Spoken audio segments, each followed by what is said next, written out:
وعلیکم ورحمۃ اللہ وبرکاتہ۔ سورۃ المائدہ آیت نمبر 1۔ اعوذ باللہ السمیع العلیم من الشیطان الرجیم من ہمزہ ونفثہ ونفثہ بسم اللہ الرحمن الرحیم۔ یا ایھا الذین آمنوا اوفوا بالعقود، اے ایمان والو وعدوں کو پورا کرو۔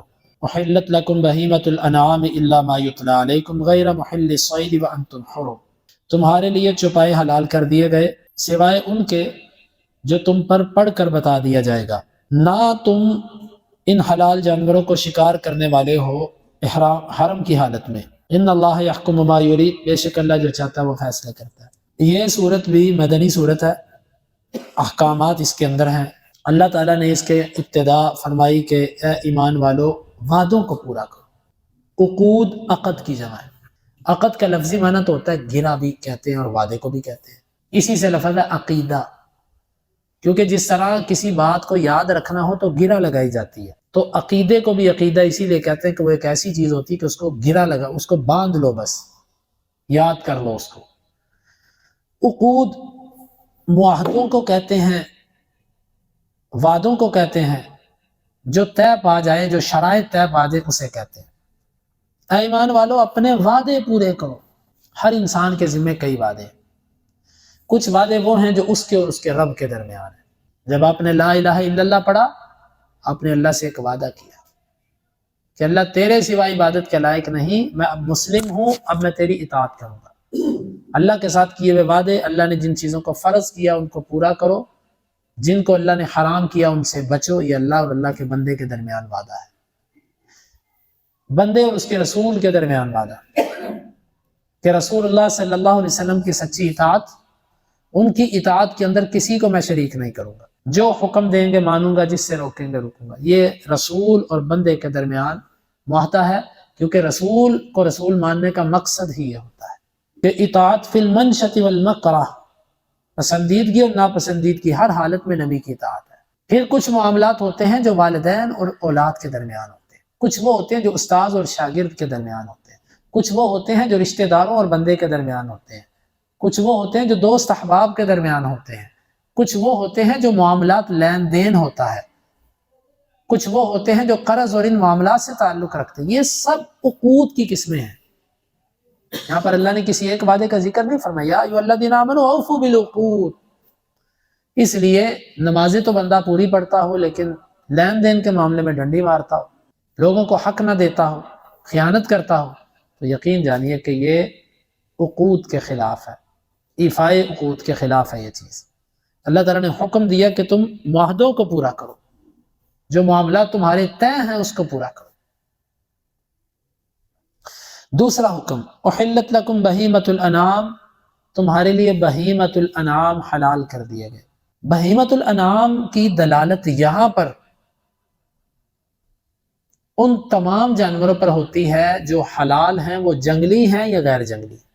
بہیمۃ الانعام سے مراد تمام حلال جانور ہیں، وہ پرندے ہوں، وہ چوپائے ہوں، وہ کچھ بھی ہوں۔ جبکہ دوسرے مقام پر بہیمۃ الانعام سے مراد، جہاں پر اللہ تعالیٰ نے قربانی کا ذکر کیا، وہاں پر بہیمۃ الانعام سے مراد 4 جانور ہیں۔ اونٹ مذکر اور مؤنث 2، گائے مذکر اور مؤنث 2، بکرا مذکر اور مؤنث 2، اور بھیڑ یعنی کہ دمبا چھترا مذکر اور مؤنث 2، وہ 8 ہیں۔ لیکن یہاں پر بہیمۃ الانعام سے مراد تمام حلال جانور ہے۔ اس کی دلیل کیا ہے؟ اللہ نے فرمایا الا ما یتلی علیکم، بہیمۃ الانعام تمہارے لیے حلال کر دی گئی سوائے ان کے جو تم پر پڑھ کر بتا دیا جائے گا کہ یہ حلال نہیں ہے۔ اور وہ کون سے؟ وہ حرام جانور، یعنی حرام کے مقابلے میں اب حلال باقی آ گئے۔ دیکھیں قانون یہ ہے، شریعت نے ہمیں ایک قاعدہ دیا، ہر جانور کا نام لے کے اس نے ہمیں نہیں کہا فلانا بھی حلال، فلانا بھی حلال، فلانا بھی حلال۔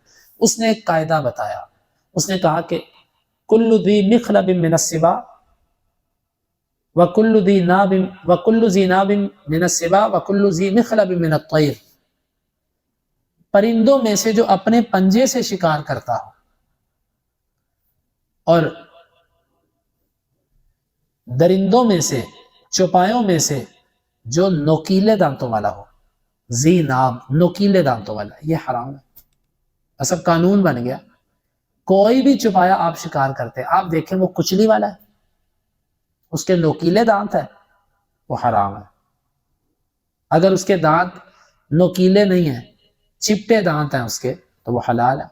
آپ بکرے کو دیکھیں، آپ گائے کو دیکھیں، آپ اونٹ کو دیکھیں، لیکن آپ شیر کو دیکھیں، آپ چیتے کے دانت دیکھیں، آپ جو ہے اس طرح یعنی ان جانوروں کے دانت دیکھیں جو نوکیلے ہیں، وہ سب حرام ہے. ہاں کچھ جانور ایسے ہیں کہ ان کو شریعت نے حرام کر دیا، ان کے نام بھی لے لیے، خنزیر ہے، کتا ہے، سانپ ہے، کچھ کے نام بھی لے لیے. اسی طرح پرندوں میں سے جو اڑتے ہیں، پرندوں میں سے ہر وہ جو اپنے پنجے سے، جس کے نوکیلے ناخن ہوتے ہیں، اور وہ ایسے پنجے سے پکڑ کے شکار کو مارتا ہے. ایک تو ہوتا ہے کہ ایسے پنجوں سے پکڑ کے کھاتا ہے، وہ نہیں، وہ شکار پنجوں سے کرتا ہے، وہ بھی حرام ہے. یہ قاعدہ ہو گیا. سب ہر قسم کا جانور جو سامنے آتا ہے وہ پرندہ کے درندہ ہے، یعنی کہ وہ پرندہ کے چھپایا ہے. ان کو ان دو قاعدوں میں سے کسی پر لا کر دیکھ لیں، آپ کو پتہ چل جائے گا یہ حلال ہے کہ حرام. یہ ایک قاعدہ بتا دیا. اس کے ساتھ ساتھ کچھ جانور تھے، ان کے نام لے کر واضح طور پر کہہ دیا کہ یہ حرام ہوتے ہیں. اب آگے پھر جو جانور حلال کیے تھے ان کے بارے میں فرمایا غیر محل الصید وانتم حرم، تم ان کا شکار دو حالتوں میں نہیں کر سکتے. دو حالتیں کون کون سی ہیں؟ ایک حالت یہ ہے جب تم نے احرام باندھا ہو، تم نے اب شکار نہیں کرنا. حلال حرام تو حرام ہی ہے، لیکن حلال کا بھی شکار نہیں کرنا. ہاں خشکی کا شکار منع، سمندری شکار کر سکتے ہو. اسی طرح تمہارے اپنے جو جانور ہیں ان کو ذبح کر سکتے ہو، لیکن شکار نہیں کرنا. قدرتی آزاد جانور اسے نہیں پکڑنا، نہیں اسے تیر چلانا، بلکہ اشارہ بھی نہیں کرنا. اور دوسری حالت جب تم حرم کی حدود کے اندر ہو. ایک ہوتا ہے احرام کی حالت میں، وہ تم جہاں بھی ہو تمہارے اوپر شکار حرام ہے. ایک ہے حرم کی حدود، مکے کی حدود، وہ حدود ہے اس کے اندر شکار کسی بھی بندے پر حرام ہے، اس نے احرام باندھا ہو کہ نہ باندھا ہو. حرم کی حدود میں ہر بندے پر حرام ہے، اور حرم کی حدود سے باہر اس پر حرام ہے جس نے احرام باندھا ہو. تو جب تم نے احرام باندھا ہو تو تم نے اس حلال جانوروں کا شکار بھی نہیں کرنا. یا اللہ اس میں کیا حکمت ہے تیری، کیوں تو نے شکار سے منع کیا؟ پھر جو سمندر کا شکار ہے اس کی اجازت دی ہے، اس شکار سے منع کر دیا. ان اللہ یحکم ما یرید، اللہ جو چاہے وہ فیصلے کرتا ہے، اس کو کوئی پوچھ نہیں سکتا. یہ اللہ رب العالمین کا حکم ہے. اللہ رب العالمین سے دعا ہے وہ ہمیں یہ آیات سمجھنے کی اور ان کے تقاضوں کو پورا کرنے کی توفیق عطا فرمائے.